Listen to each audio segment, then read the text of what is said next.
মাত্র 5 মিনিটে আপনি কিন্তু আপনার পিসি থেকে খুব সহজে এমএস ওয়ার্ডের মাধ্যমে পাসপোর্ট সাইজ ফটো প্রিন্ট করতে পারেন। এর জন্য আপনার অন্য কোনো অ্যাপস বা অন্য কোনো এডিটিং সফটওয়্যারে কাজ শেখার প্রয়োজন নেই। আপনার কি প্রয়োজন? শুধু এই ভিডিওটি 5 মিনিটের হয়তো হবে, আপনি দেখে নিন, আপনার ধারণা পরিষ্কার হয়ে যাবে। Hello everybody, welcome to my YouTube channel tech Adda Bangla. আমি এই চ্যানেলে বিভিন্ন রকম টেক রিলেটেড ভিডিও দিয়ে থাকি, দেখতে থাকুন। আর আজকের এই ছোট্ট ভিডিওটি যদি আপনার জন্য হেল্পফুল মনে হয় তো অবশ্যই চ্যানেলটিকে সাবস্ক্রাইব করবেন, লাইক কমেন্ট শেয়ার করে দেবেন ভালো লাগলে। তো চলুন চলে যাব সরাসরি আপনাদের সাথে কম্পিউটার স্ক্রিনে শেয়ার করে নেব।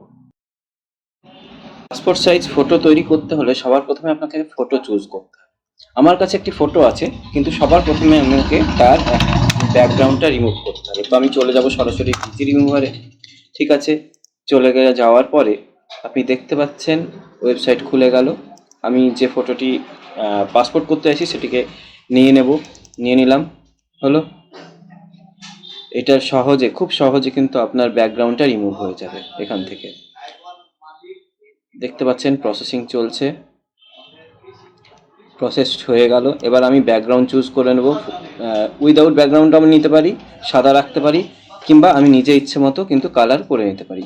আমি বেসিক্যালি সাদাই করে নেব। সাদা হয়ে গেল, ঠিক আছে। হোয়াইট কালার খুব সুন্দর লাগে, এবং প্রিমিয়াম আছে, একটা নর্মাল ফ্রি রয়েছে, আমরা ফ্রিটা ইউজ করব। ফ্রি হয়ে গেল। এরপরে দেখুন আমাকে চলে যেতে হবে মাইক্রোসফট ওয়ার্ডে। ঠিক আছে, মাইক্রোসফট ওয়ার্ডে চলে এলাম। সবার প্রথমে আমরা যে ফটোটির ব্যাকগ্রাউন্ড রিমুভ করেছি সেটাকে ইনসার্ট করব। কীভাবে? ইনসার্ট বাটনে চলে যাব, পিকচার্সে চলে যাব, ডিভাইসে আছে আমার, ডিভাইস থেকে নিয়ে নিলাম।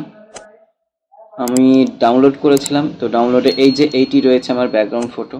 ঠিক আছে, এইটাকে আপনাকে কিন্তু ক্রপ করতে হবে। এই দেখতে পাচ্ছেন এখানে ক্রপ অপশান, ক্রপে গেলে আমার এই বাটনগুলোর দাগগুলো চলে আসবে।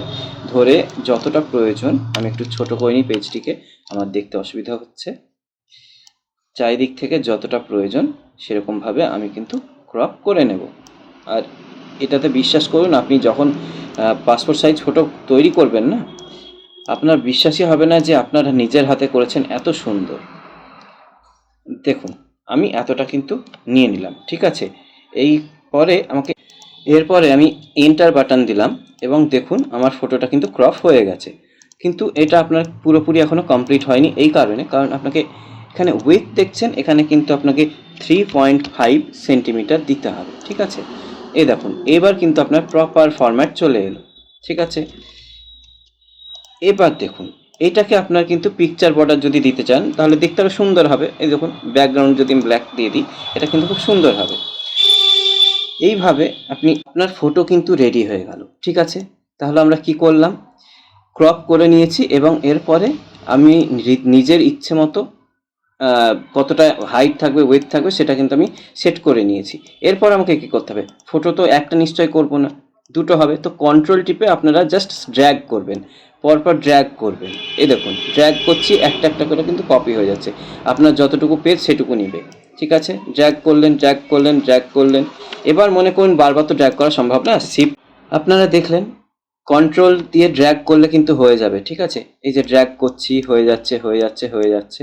ঠিক আছে, আবার ড্র্যাগ করলে কিন্তু আবার পরের লাইনে চলে আসবে, কিন্তু অত ঝামেলা যাবে না। পরিষ্কার নর্মাল যে আমরা করি, কন্ট্রোল ধরে সিলেক্ট করি, কন্ট্রোল সি কপি, তারপরে কন্ট্রোল ভি পেস্ট করতে থাকুন। যতটা দরকার, পেজ যতটা থাকবে আপনার কিন্তু হয়ে যাবে। ঠিক আছে, কমপ্লিট হয়ে গেল। এরপরে আপনি দেখুন আপনার কিন্তু ফরম্যাট পুরোপুরি কমপ্লিট। আপনার জাস্ট 10 টাকার একটা গ্লসি পেপার প্রয়োজন, এবং এখান থেকে আপনি করবেন কি প্রিন্ট। আমার প্রিন্টার যেহেতু নেই, আপনাদের প্রিন্ট অপশানে গিয়ে তবুও দেখিয়ে দিচ্ছি। এই দেখুন প্রিন্ট অপশানে আপনার খুব সুন্দরভাবে চলে এসেছে। এরপরে আপনি পিডিএফ করে রেখে দিতে পারেন, বা যা খুশি করে রেখে দিতে পারেন। আপনার কিন্তু খুব সহজে যে কোনো জায়গা থেকে আপনি প্রিন্ট তারপরে করে নিতে পারেন। মাত্র 10 টাকায় এতগুলো ছবি আপনার হয়ে যাবে। দেখুন আমি প্রিন্ট অপশানে ক্লিক করছি। এই দেখুন এটা আমি ডেস্কটপে নিচ্ছি।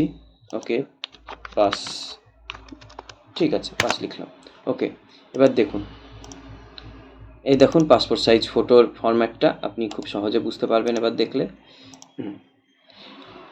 ঠিক এইটাই কিন্তু প্রিন্ট হয় দোকানে। কোনো ঝামেলা নেই, খুব সহজে এটা হয়ে যায়। আর ওই যেখানে আপনি দেখলেন 3.5 সেন্টিমিটার, যদি ইঞ্চিসে থাকে তাহলে 2.5 লিখবেন, 2.5, অটোমেটিক সেটা কিন্তু নিয়ে নেবে। তো আজকের এই ছোট্ট ভিডিওটি যদি আপনাদের ভালো লাগে অবশ্যই আমাদের এই চ্যানেলের সঙ্গে থাকবেন এবং দেখতে থাকুন টেক আড্ডা বাংলা। আমি আবারও এরকম নতুন নতুন কিন্তু ভিডিও আপনাদের জন্য নিয়ে আসবো। ধন্যবাদ।